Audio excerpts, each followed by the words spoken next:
Jasmine jasmine jasmine দাঁড়াও jasmine, please jasmine, আমার আর আমার পরিবারের এর সাথে কোনো সম্পর্ক নেই জেসমিন, প্লিজ আমাকে ক্ষমা করে দাও আরে জেসমিন। তোমার বাড়িরই তো সম্পর্ক আছে অমৃত, ওরা সবাই মিলে তো আমার জীবনটা নষ্ট করেছে। আর তোমাদের বংশের প্রদীপ যে আমাকে এত কষ্ট দিয়েছে আর আমার জীবনটা নষ্ট করে দিয়েছে, আর আরেকজন হলে তুমি, সিং পরিবারের দ্বিতীয় বংশধর, যার শরীরে রক্ত তো ওই বংশেরই বইছে।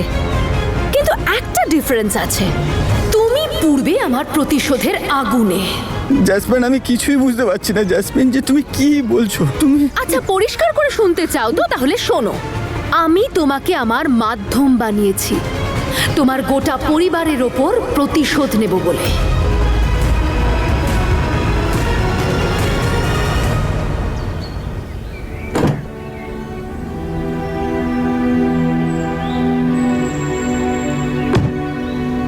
তোমার আমায় ড্রপ করার কি দরকার ছিল? বাবা বলেছিল। তুই ক্ষমা করতে পারিস না বীরকে? ওকেও একটু শোধরানোর সুযোগ দে। কি এইভাবে কি দেখছো? তোমার মনে হয় আমি মিথ্যে বলছি? তনু, আমি আর আগের বীর নই, এখন আমি একদম মিথ্যে বলি না। জেসমিন প্লিজ, আমি তোমার হাতে ধরছি, তোমার পায়ে পড়ছি, তুমি যা বলবে আমি তাই করব। আমি সারা জীবন তোমার গোলামি খাটবো, শুধু আমার পরিবারকে এর থেকে দূরে রাখো জেসমিন। জেসমিন প্লিজ প্লিজ আমাকে ক্ষমা করে দাও জেসমিন, জেসমিন প্লিজ। কে তুমি? না না, যোগ্যতা কি আছে তোমার? কি সাহায্য করতে পারো তুমি আমাকে? কোন কাজে লাগবে তুমি আমার? কোনো কাজের নও তুমি, সেই জন্য যেমনটা আমি বলছি তোমাকে ঠিক সেই রকমই করতে হবে, বুঝেছো? আমি প্রতিশোধ নিতে চাই তোমার গোটা পরিবারের ওপর, যারা প্রত্যেকটা মুহূর্তে আমাকে ছোট করেছে। আমি সর্বনাশ করতে চাই সেই মানুষগুলোর যারা তনু তনু তনু করে প্রত্যেকটা মুহূর্তে আমাকে অপমান করেছে, একটা সুযোগ ছাড়েনি আমাকে অপদস্থ করার। সব মনে আছে আমার, কিচ্ছু ভুলে যাইনি আমি। দেখ বীর, পুজো তো তুই আর তনুই করবি।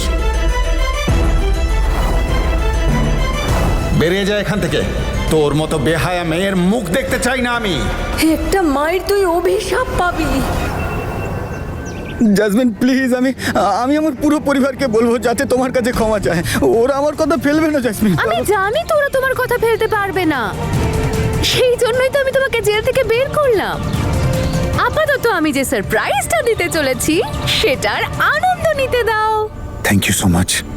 আজ যদি তুমি না থাকতে তাহলে সিমরান দি আর বুঝোর ব্যাপারটা এগোতোই না। এতে আমি কিছুই করিনি, যা করেছো সেটা তুমি। তনু, এমন দিন কি আদৌ আসবে যেদিন তুমি আমায় ক্ষমা করবে?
অমৃত, আমি তোমাকে দুটো দিন একটু চা আর ব্রেড খাইয়ে দিলাম, অমনি তুমি ভুলে গেলে যে তুমি কি অন্যায় করেছো?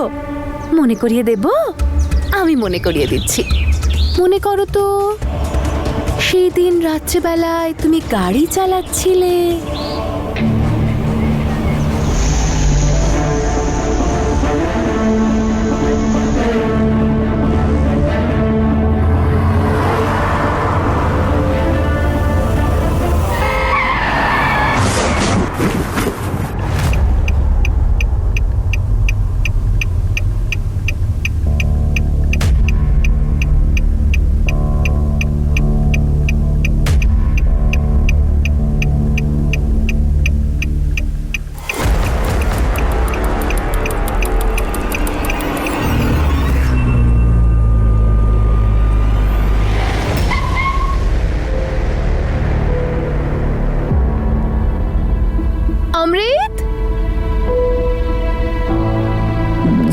জাস্ট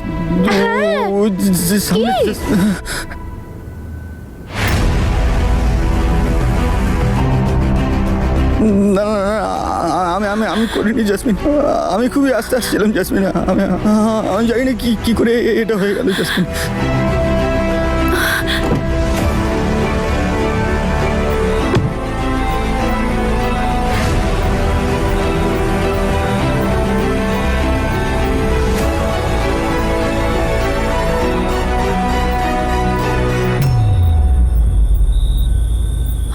অমৃত, অমৃত, ওর তো নিঃশ্বাস চলছে না। জাসমিন, জাসমিন, হ্যাঁ এখন কি করবো জাসমিন? হসপিটালে নিয়ে যাই, চলো হসপিটালে যাই। অমৃত, তুমি বোকা নাকি? হ্যাঁ, হসপিটালে নিয়ে গেলে তো ওরা সঙ্গে সঙ্গে পুলিশকে ফোন করবে, আর তারপর তো তোমাকে। আমি ধরা পড়ে যাবো না, না, জাসমিন, আমি আমি কিছু একটা ভাবছি। জাসমিন, আমি কিছু বুঝতে পারছি না জাসমিন, আমি কি করবো জাসমিন? আমি অমৃত, জাসমিন, আমি কিছু চুপ বুঝতে করো। পারছি না, আমি কি করবো জাসমিন? চুপ করো অমৃত, শান্ত হও। ওর আমি নেই বলছি তো, আমি একটা কিছু জাসমিন। ভাবছি। আমার কথাটা শোনো, তুমি এখান থেকে যাও। আরে তুমি জাসমিন, ও যাও পড়ে না। আছে জাসমিন, জাসমিন। তুমি যাও তো, যাও যাও যাও, তুমি যাও, তোমার বড় বিপদ হয়ে যাবে। তুমি যাও, আমি এখানে সবকিছু দেখে নিচ্ছি। তুমি যাও, না হলে পুলিশ তোমাকে ধরে নিয়ে যাবে। প্লিজ যাও। কি হবে এবার?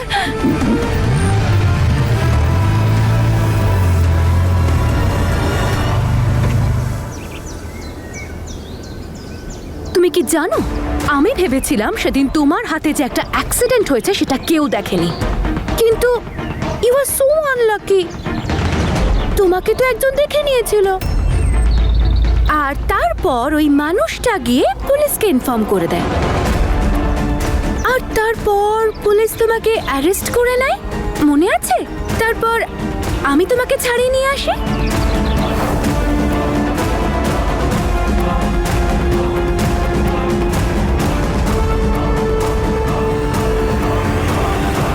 জাসমিন, থ্যাংক ইউ জাসমিন, তুমি আমার বেলটা করালে। Thank you once again. আরে ইটস ওকে, আমি তোমাকে বলেছিলাম না এভাবে আমি তোমাকে জেলে থাকতে দেব না। কিন্তু জাসমিন, অ্যাক্সিডেন্ট তো আমার গাড়ির সাথে হয়েছে না? তাহলে আমরা কোর্টে কি করে প্রুফ করব? আমি বলছি না তুমি এসব নিয়ে ভেবো না, আমি তোমার হয়ে সাক্ষী দেব। আমি কোর্টকে বলবো যে সেই রাতে তুমি ওখানে ছিলেই না। জাসমিন, ওই বডিটা, ওইটা কি হবে? শুধুমাত্র আমি জানি যে ওই রাতে কারোর কিচ্ছু হয়নি। তুমি যে নির্দোষ তার প্রমাণ শুধুমাত্র আমার কাছে আছে। জাসমিন, আমি তোমার কাছে হাত জোড় করে মিনতি করছি, আমাকে প্লিজ ক্ষমা করে দাও। আপাতত তুমি ফেঁসে গেছো, তাই আমি যা বলবো তোমাকে একটা একটা কথা শুনে চলতে হবে। আপাতত তুমি ফেঁসে গেছো, তাই আমি যা বলবো তোমাকে একটা একটা কথা শুনে চলতে হবে।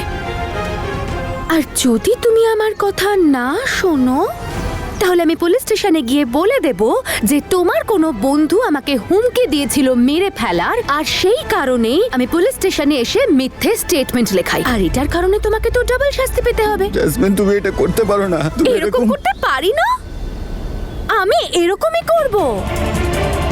আর তুমি তো এই কথাটা খুব ভালো করে জানো যে যেটা আমি ভেবে নিই সেটা আমি করেই ছাড়ি। আর আপাতত আমি যেটা ভেবেছি সেটা হলো আমি যা বলবো তোমাকে সেটা করতে হবে। মা, আজ তো অমৃতের আসার কথা ছিল, আসলো না কেন? ওর তো কোনো ফোনও এলো না। খুব কেয়ারলেস ও। যাওয়ার সময় বলেছিলাম আমি যে রোজ ফোন করবি, কিন্তু আমার কথা শুনে কে?